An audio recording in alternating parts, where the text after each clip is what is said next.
दोस्तों, मनुष्य का जीवन सदैव प्रसन्नता से भरा रहे, ऐसा आवश्यक नहीं है। सुख और दुख एक ही सिक्के के दो पहलू हैं। यदि मनुष्य के जीवन में दुख और बुरा समय नहीं होगा, तब वह अच्छे समय के महत्व को कभी नहीं समझ पाएगा। कई व्यक्ति ऐसे होते हैं, जब उनके जीवन में समस्याएं आती हैं, तब वह बार बार यही कहते हैं कि आखिर अच्छा समय कब आएगा, किंतु अच्छा समय भाग्य पर निर्भर करता है। साथ ही हमारे कर्म भी अच्छे समय को हम तक पहुंचने में सहयोग करते हैं। मनुष्य के जीवन में होने वाली घटनाओं को ईश्वर तरह तरह से संकेत देकर उसे बताने का प्रयास करते हैं। जब मनुष्य का अच्छा समय आने वाला होता है, तब ईश्वर उसे विभिन्न प्रकार से संकेत देकर बताने का प्रयास करते हैं कि तुम्हारा अच्छा समय जल्द आएगा, थोड़ा धीरज रखो। ऐसे में जानकारी के अभाव में व्यक्ति उन संकेतों का गलत अर्थ निकाल लेते हैं या फिर उनका स्वागत नहीं करते। इस प्रकार जब परेशानियां उनका पीछा नहीं छोड़ती हैं, तब वह निराश हो जाते हैं। आज हम आपको इस वीडियो में बताने वाले हैं कि अच्छे समय आने की क्या संकेत होते हैं और किस प्रकार से इन संकेतों का स्वागत करना चाहिए। दोस्तों, गौतम बुद्ध की शिक्षा हर किसी के जीवन को नई दिशा दे सकती है। अगर आप भी इसे मानते हैं तो कमेंट्स में नमो बुद्धाय लिखना मत भूलिए। इस कहानी को अंत तक सुनिए और वीडियो के साथ बने रहिएगा। आइए कहानी की शुरुआत करते हैं। बहुत समय पहले की बात है। एक गांव में एक गरीब आदमी रहता था। वह आदमी अपने जीवन के दुखों से बहुत अधिक परेशान रहता था। जब कभी वह कोई काम करने जाता तो वह काम सफल होते होते रह जाता था। आखिरी क्षणों में असफलता ही उसके हाथ लगती थी। कभी वह स्वास्थ्य को लेकर परेशानी में रहता था तो कभी उसके परिवार में अकाल मृत्यु हो जाती थी। वह अपने जीवन के दुखों से तंग आ चुका था। एक दिन की बात है, वह अपने घर के दरवाजे पर बैठा बैठा सोच रहा था। तभी उसके दरवाजे पर चिड़ियों का झुंड आया। वह पहले से ही परेशान था। चिड़ियों को देखकर उसने उन्हें भगाना शुरू कर दिया। सभी चिड़ियां उसके दरवाजे से दूर हो गईं। उस व्यक्ति की यह विशेष आदत थी, जब भी वह किसी जानवर को अपने घर के आसपास देखता था, तब उसे मारने और भगाने लगता था। साधु संतों को देखकर वह कभी उन्हें प्रणाम नहीं करता था, बल्कि मुंह फेर कर वहां से चला जाता था। आखिरकार लगातार परेशानी झेलते हुए जब उसकी हिम्मत टूट गई, तब एक दिन उसने निर्णय ले लिया कि अब वह इस जीवन को समाप्त कर देगा। वह अपना घर छोड़कर गांव से बाहर चला गया और नदी को देखते ही उसमें छलांग लगा दी। लेकिन यह क्या, दो सन्यासियों ने उसे नदी के पानी से बाहर निकाल दिया। दरअसल जब वह नदी में छलांग लग रहा था, वहां पर एक सन्यासी और उनके दो शिष्य बैठे हुए थे। उस व्यक्ति को नदी में छलांग लगाता हुआ देखकर सन्यासी ने अपने शिष्यों को आदेश दिया और उस व्यक्ति को पानी से बाहर निकाला गया। पानी से बाहर आते ही वह व्यक्ति सन्यासी के ऊपर चिल्लाया। उसने कहा कि आपने मेरी जान क्यों बचाई? मैं जीवित नहीं रहना चाहता, मुझे मरना ही होगा। सन्यासी ने उसे समझाते हुए कहा कि यह जीवन बहुत मूल्यवान है, तुम इसे इस प्रकार क्यों व्यर्थ कर रहे हो? आखिरकार जब समय पूरा हो जाएगा, तब तुम्हें यह धरती छोड़कर जाना ही है। उस व्यक्ति ने कहा कि मैं अपने जीवन की परेशानियों से तंग आ गया हूं। मुझे समझ में नहीं आता है कि मेरा अच्छा समय कब शुरू होगा। मेरे जीवन में सब कुछ बुरा बुरा होता है। मैं लाख प्रयत्न करता हूं, फिर भी सफलता नहीं मिलती है। सन्यासी ने कहा कि मैं तुम्हारी सहायता करूंगा।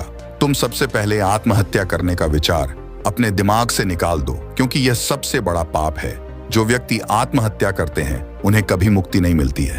तुम्हें क्या लगता है, तुम आत्महत्या कर लोगे तो तुम्हारी परेशानी खत्म हो जाएगी? कभी नहीं, बल्कि आत्महत्या से तुम कायर सिद्ध होते हो। तब उस व्यक्ति ने कहा कि हे सन्यासी, आप बहुत ध्यानी हैं, कृपया करके मुझे कोई मार्ग बताइए। मुझे यह बताइए कि मेरा अच्छा समय कब आएगा और इसके संकेत क्या क्या हैं। सन्यासी ने कहा कि मैं तुम्हारी सहायता अवश्य करूंगा, किंतु उससे पहले तुम्हें मेरे कार्य करने होंगे। मैं तुम्हें जैसा जैसा कहता हूं, तुम्हें मेरी बात माननी होगी। उस व्यक्ति ने कहा कि आप जो भी कहेंगे मुझे सब मान्य है। आप यह बताइए कि मेरे जीवन में अच्छा समय कब आएगा और इसके संकेत क्या है। सन्यासी ने कहा कि पहले मेरी बात सुन लो। व्यक्ति ने कहा ठीक है, मुझे बताइए। सन्यासी ने कहा कि यदि तुम चाहते हो तुम्हारा अच्छा समय जल्दी आए, तो प्रतिदिन चिड़ियों को दाना डालना। उस व्यक्ति ने मुंह बनाते हुए कहा, यह किस प्रकार का कार्य है? मुझे तो चिड़िया पसंद नहीं है, यदि वह मेरे द्वार पर आए तो मैं उन्हें भगा देता हूं। तब सन्यासी ने कहा कि तुम अच्छे समय के संकेत का स्वागत इस प्रकार करते हो। वह व्यक्ति चौंक गया। उसने कहा कि चिड़ियों का और अच्छे समय का क्या लेना देना। सन्यासी ने कहा कि जो पहले यह कार्य करके आओ, प्रतिदिन द्वार पर जो भी चिड़िया आए उसे दाना डालना और 1 सप्ताह बाद मुझे यहीं पर मिलना। उस व्यक्ति के पास कोई और विकल्प नहीं था। उसने सन्यासी की बात मान ली और घर वापस चला गया। अब जब कभी उसके दरवाजे पर चिड़िया आती तो वह उन्हें दाना देने लगता। इस प्रकार लगभग 1 हफ्ते तक यह कार्य करने के बाद उसे लगने लगा कि उसे कुछ अच्छे समाचार प्राप्त हो रहे हैं। शायद अब उसका जीवन बदलने वाला है। 1 सप्ताह बाद जब वह सन्यासी से मिला, उसने कहा कि उसने चिड़ियों को दान देना शुरू किया। अब उसे कुछ अच्छे समाचार मिलने लगे। सन्यासी ने उसे व्यक्ति को समझाते हुए कहा कि कई बार व्यक्ति अपनी परेशानी और अपने गुस्से में अपने जीवन में आने वाले अच्छे संकेतों को स्वयं से दूर कर देते हैं। जीवन में कुछ ऐसी आकस्मिक बातें होती हैं जिनके प्रभाव से यह पता चलता है कि जीवन में अब अच्छा समय आने वाला है। उस व्यक्ति ने कहा कि अब आप मुझे बताइए कि अच्छे समय के क्या संकेत है। सन्यासी ने बताना शुरू किया। उन्होंने कहा कि पहला संकेत चिड़िया, गौरैया इत्यादि का द्वार पर आना। 1 सप्ताह तक चिड़ियों को दाना देने के बाद तुम्हें यह समझ में आ गया होगा कि उनका हमारे जीवन में कितना महत्व है। दरअसल चिड़िया ईश्वर की प्रिय होती है। यह छोटे जीव बहुत ही निर्दोष होते हैं। जीवन में जब भी कुछ अच्छा होने वाला होता है तब ईश्वर उन्हें संदेशवाहक के रूप में मनुष्य के द्वार पर भेजते हैं। यदि मनुष्य उनका स्वागत अच्छे से करते हैं, उन्हें दाना पानी देते हैं, तब अच्छा समय जल्दी आता है। लेकिन यदि मनुष्य उनके साथ खराब व्यवहार करे तब अच्छा समय भी दूर चला जाता है। इसलिए हमेशा दरवाजे पर चिड़िया आए तो उसका स्वागत करना चाहिए। गाय का द्वार पर आना। गाय एक ऐसी जानवर है जो हमें दूध देती है। इस दूध को देवता अमृत समान मानते हैं। वेदों शास्त्रों में गायों की पूजा का भी विधान है। कहा जाता है कि जब कभी घर में रोटी बनती है तो पहली रोटी गाय को समर्पित करना चाहिए। जब कभी घर के आसपास गए दिखाई दे तो उसे अच्छा संकेत मानते हुए रोटी अवश्य खिलाना चाहिए। गाय ईश्वर को प्रिय होती है। जो भी मन से गाय की सेवा करते हैं, ईश्वर उनके ऊपर प्रसन्न रहते हैं। गाय को कभी परेशान नहीं करना चाहिए, बल्कि उन्हें ईश्वर का संदेश वाहक मानकर सदैव उनके स्वागत करना चाहिए। स्वप्न में पितरों के दर्शन होना। यदि कभी भी स्वप्न में पूर्वजों के दर्शन हो तो इसे अच्छा संकेत मानना चाहिए। हमारे पूर्वज भले ही हमसे दूर होते हैं, किंतु किसी न किसी प्रकार से हमसे जुड़े होते हैं। उनका स्वप्न में आना अच्छे समय आने का संकेत होता है। वह हमें आने वाले अच्छे समय के लिए संदेश देने आते हैं। इसलिए जब कभी सपने में पूर्वजों के दर्शन हो तो इसे बुरा नहीं मानना चाहिए, बल्कि उसे अच्छा मानते हुए मन को प्रसन्न रखना चाहिए। अपने पूर्वजों के प्रति सदैव नतमस्तक रहना चाहिए और प्रतिदिन उन्हें ईश्वर मानकर प्रणाम अवश्य करना चाहिए। पूजा करते आंखों में आंसू आना आमतौर पर पूजा पाठ नित्य कर्म होते हैं। यह प्रतिदिन करना चाहिए, किंतु कोई व्यक्ति भक्ति भाव में इतना अधिक हो जाते हैं कि पूजा करते समय उनकी आंखों से आंसू आने लग जाते हैं। यह ईश्वर का सबसे अच्छा संकेत होता है कि अब अच्छा समय शुरू होने वाला है। यदि आपके साथ इस प्रकार का कुछ भी हो रहा है तो ईश्वर को धन्यवाद देना चाहिए। ईश्वर स्वयं आपसे जुड़ना चाहते हैं, तभी उन्होंने आपका हृदय में इस प्रकार की भक्ति भावना भर दी है कि जब आप पूजा पाठ करने जा रहे हैं तो आपको भावनाएं महसूस हो रही हैं और आंखों में आंसू आ रहे हैं। इसे अच्छा संकेत माना चाहिए। साथ ही ईश्वर में और अधिक मन लगाना चाहिए। कठिन समय में साधु संतों के दर्शन।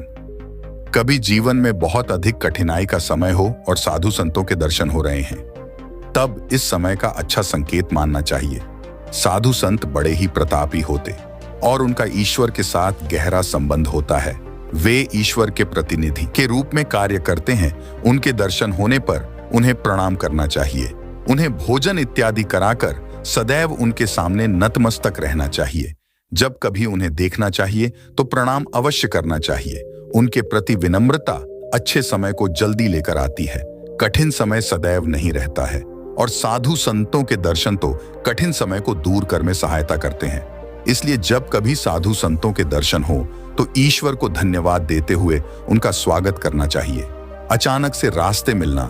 कई बार व्यक्ति जब कठिनाई में होते हैं तो उन्हें कोई रास्ता नहीं सूझता है, किंतु जब वह पूजा पाठ इत्यादि करते हैं अथवा पुण्य कर्म करते हैं तो ईश्वर उन्हें अवश्य रास्ता दिखाते हैं। यदि आप परेशानी में हैं और अचानक से आपके दिमाग में कोई बात आ रही है कि यह करने से शायद मेरी परेशानी दूर हो सकती है, तो उसे तुरंत कर डालना चाहिए, क्योंकि यदि आपके दिमाग में वह बात आई है तो इसके पीछे ईश्वरीय शक्तियां हैं जो आपको सहायता कर रही हैं ताकि आप समाधान तक जल्दी पहुंच सके। इसलिए परेशानी के समय मन में सबसे पहले समाधान का जो विचार आ रहा है उसे तुरंत कर लेना चाहिए। ऐसा करने से आपका अच्छा समय जल्दी शुरू होता है। सन्यासी की बातें सुनकर उसे व्यक्ति ने उन्हें धन्यवाद दिया और कहा कि आपने मेरे जीवन की रक्षा की है। यदि आप नहीं होते तो मैं आज जीवित नहीं होता। मैं वादा करता हूं कि आज के बाद जीवन में कोई भी परेशानी आएगी, मैं डटकर उसका सामना करूंगा, साथ ही इन अच्छे संकेतों का स्वागत करूंगा। कभी किसी जानवर को देखकर उसे पर अत्याचार नहीं करूंगा। इस प्रकार सन्यासी ने उस व्यक्ति को जीवन की नई राह दिखाई। धन्यवाद।